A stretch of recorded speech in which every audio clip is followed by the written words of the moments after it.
Receive করে না কেন? আরে সে কথা বাদ দিয়ে আগের কথা আগে কয়া। আরে তুই আমার এই কথা কেমনে কইছিস? আবার বলে বয়স বেশি হয়ে গেছে। আরে না, আমার বান্ধবীরা জিজ্ঞাসা করেছিল, সেটা তো বলতেই হবে, তাই না? হ্যাঁ বান্ধবীরা জিজ্ঞাসা করেছিল, ওই যে এটা পিয়া, কি কয়? পিয়া আমাকে বলছে। পিয়া মারার বাইরে ওই কথা পিয়া ছাড়ে ফোন করে মানুষ। আরে আরে তোর পিয়া বান্ধবীর কয়ে দিবি একদম তোর কথাবার্তা অত আমার সম্পর্কে না কর। আচ্ছা ঠিক আছে, শোনো, বলে আমি তো তোমাকে ভালোবাসি, তাই না? তুমি তো জানো, তুমি না সত্যি একটু দেরি করে আসলে না আমার অনেক কষ্ট হয়।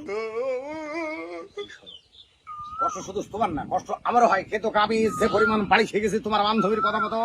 আমার বয়স অনেক কিভাবে আমার বয়স 50 বছর বানাতে পারে? আরে আমি কি 50 বছরের মানুষ? দেখে তো মনে হয় না। তোরা বলে কিসের জন্য বলো তো? আল্লাহ জানে। যাই হোক, বলো। তোমার ধরলে তুমি নরম হয়ে যাও, এই জন্য শর্ট খেয়ে নেয়। তাই না? সত্যি? শোনো, বলো। তুমি মানছি বলছো, তুমি শুধু আবার শুধুই তোমার বিশ্বাস করো, আমার জীবনে কত ছেলেরা এসেছে, আমি কাউকে পাত্তা দেইনি। আমি না তোমাকে অনেক ভালোবাসি, অনেক ভালোবাসি, বিশ্বাস করো। I love you. দেখিস এখন না এলাম।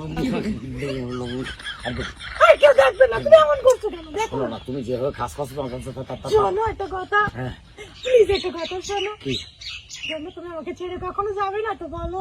মানে এক কথা বারে বারে তো কইয়ে ভালো। সরি, হ্যাঁ। আমি বুঝতে পারিনি। শোনো, এখন চলে যাবে, এখন চলে যায় এদিক ওদিক ধরো মানুষজন থাকতে পারে। তুমি একটা ইয়ং দিয়ে আপনার একটা ইয়ং ছেলে, এই জেনারেশন ব্যবস্থা করতে বোঝো তো, তুমি যাও। চলে যাবে? ফোন দিও। ফোন করবো। যাচ্ছি কিন্তু। আসো। ঠিক আছে, ভালো থেকো তুমি। হ্যাঁ, আমি ঠিক বুঝতে পারলাম না এই জিনিসটা তৃতীয় লিঙ্গের মানুষ কিনা। আমি ঠিক বুঝতে পারলাম না কথাবার্তা, হাত মাথা। এই শোনো না, এ কি রে এরম কে? সাধারণ মানুষ তো সাধারণ মেয়ে তো এইভাবে বলে না। ও কথা কথি গেলি ইসি রে